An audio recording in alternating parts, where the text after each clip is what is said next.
Hey everyone, this is lesson 4-2 for Algebra 1, dividing exponents. Our goal today is to simplify expressions using exponents, and our essential question is, what does it mean to divide expressions with exponents? So we've talked about multiplying exponents, so when we multiply exponents, we multiply things that have exponents. If they have the same base, we can just simply add those exponents together. And so today we're going to look at what happens when we divide exponents. So we can take a look at this as an example. So this is 4 divided by 4, and we know that this is 1, right? 4 divided by 4, any number divided by itself is 1. Okay. And likewise, if I had 4 squared over 4 squared, there's a couple ways I could think about this. One is I could go ahead and expand this. So 4 squared would be 16. 4 squared would be 16, and again, 16 over 16 is 1. The other way I could look at this is I could say, well, this is really 4 times 4 over 4 times 4. And as we saw above here, 4 divided by 4 is 1, and 4 divided by 4 is 1. So this is really 1 times 1, which is still 1. So a couple ways of getting to the same result there. It just depends on how you think about those numbers. So what we're really going to look at is what happens when we start involving exponents and variables. And so works pretty much the same way, right? So we just have an x divided by x regardless of what the value of x is. Once I divide that number by itself, I'm just going to get 1. And the same thing here. Again, I can think of this as x times x divided by x times x. And so x divided by x is 1. So right here would be 1. And right here would be another 1. So this is really 1 times 1, which is just 1 still. Okay, so now the real thing comes here. What happens when those exponents are different? So here I've got the same base, base of x, and I've got different exponents.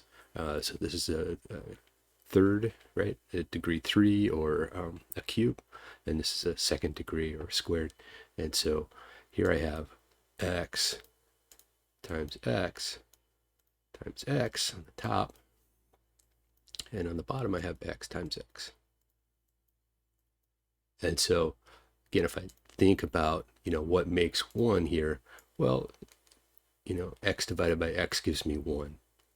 And x divided by x gives me another 1. So this is really 1 times x, which is just x. And we can think of this x as x to the first power.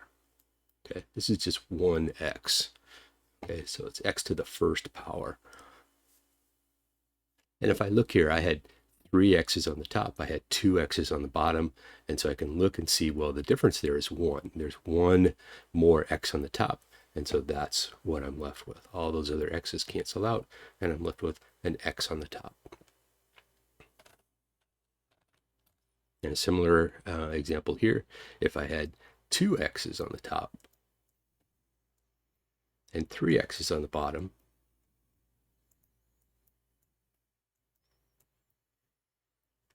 okay, what I end up with here is, again, this makes a 1, this makes another 1, and if I think about just another 1 here, I actually end up with a 1 on the top and an x on the bottom.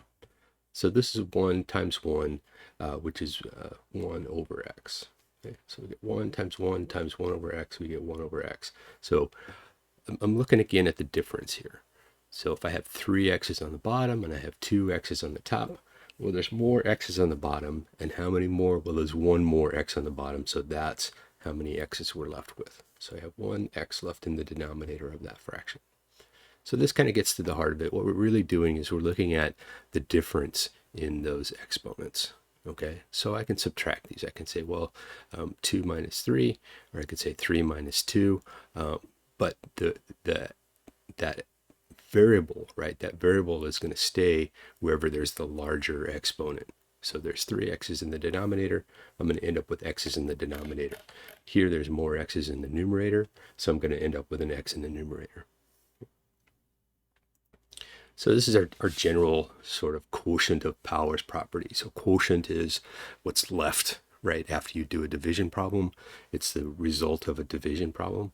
And so what we're really looking at here is we're subtracting, right? We're finding the difference between the number of x's that are multiplied on the top and the number of x's that are multiplied on the bottom. So we can say that, when we multiply things together with exponents, we add the exponents together. And when we're dividing, we're really going to be subtracting the exponents. We're looking at the difference between them here. So here's just kind of a summary of the rules that we've talked about so far. So we have the base and the power. So 2 is the base, 3 is the power. And when we multiply it together things with the same base, we can add those exponents together. We can add those powers together. And then we're expanding that today, and we're saying, well, when we divide, when we take a quotient of powers, we're really just subtracting. We're looking at the difference between the number of things multiplied in the numerator and denominator.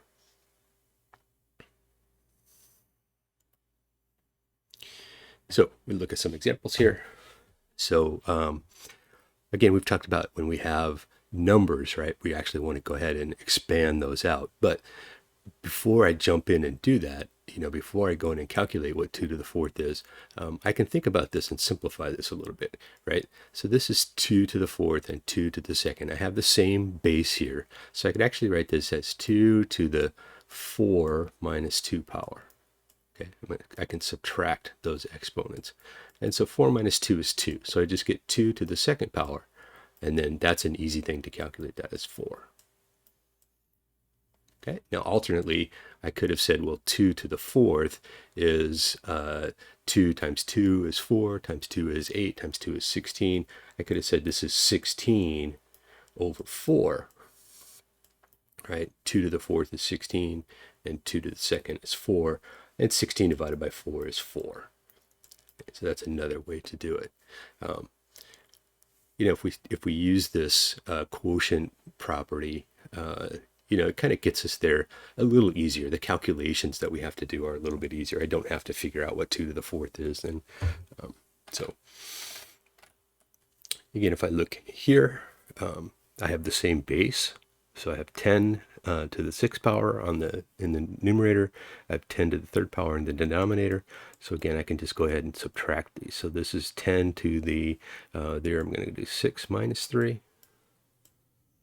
And so this is going to be 10 to the 3rd, which is 1,000.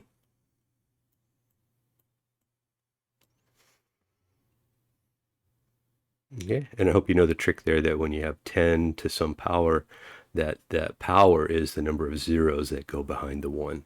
So here I have 10 to the 3rd, so this is a 1 with 3 zeros. If I had 10 to the 6th, that would be 1 with 6 zeros. And again, we could have multiplied this out, right? I could have said, well, this is 10 to the 6th. That's going to be 1,000,000. And 10 to the 3rd is 1,000. So I could calculate 1,000,000 divided by 1,000. But this gives me a little bit of a shortcut. I can simplify that problem a little bit before I go ahead and apply that exponent. In this example, I have two numbers here. So I have a negative 3 to the 9th and I have 3 to the 4th. So we've talked about in examples like this right here, we have a negative number raised to a power, and we have to be very careful about this. This does not mean negative 3 multiplied together 9 times. This negative, right, this negative, we have to think about this as negative 1.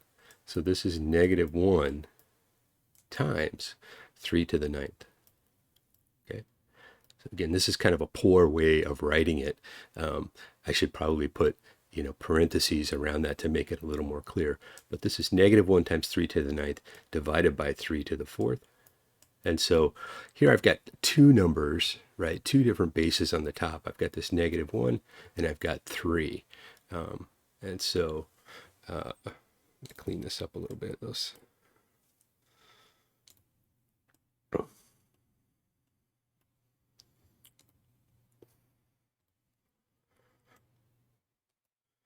Three to the 9th power. Oops. Got that one more time. Pen's a little fat here. 3 to the 9th power. There we go. And then 3 to the 4th power. All right. So this negative 1 is just going to stay in the numerator here. So this is -1, and I'm going to go ahead and do this. So I've got a same base here. The 3 is a base to the 9th power and 3 to the 4th power. So I can think about this as -1 times 3 to the 9 minus 4 power, right? Or -1 times, right, times 3 to the 5th.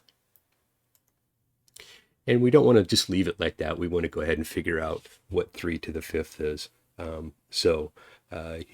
I would bring up my calculator and figure out what that was. I believe it is, well, let me get my calculator and then we'll see what that is. I'm just going to use the Windows calculator here if I can find it.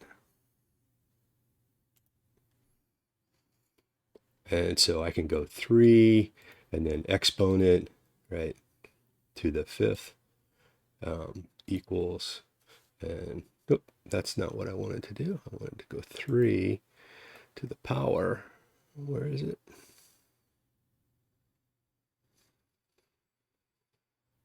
Why am I not seeing this?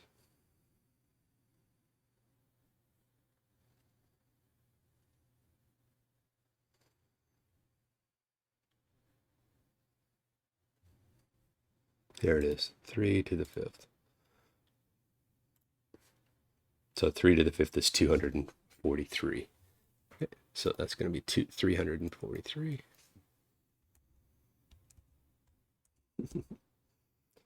Trouble with my organized here.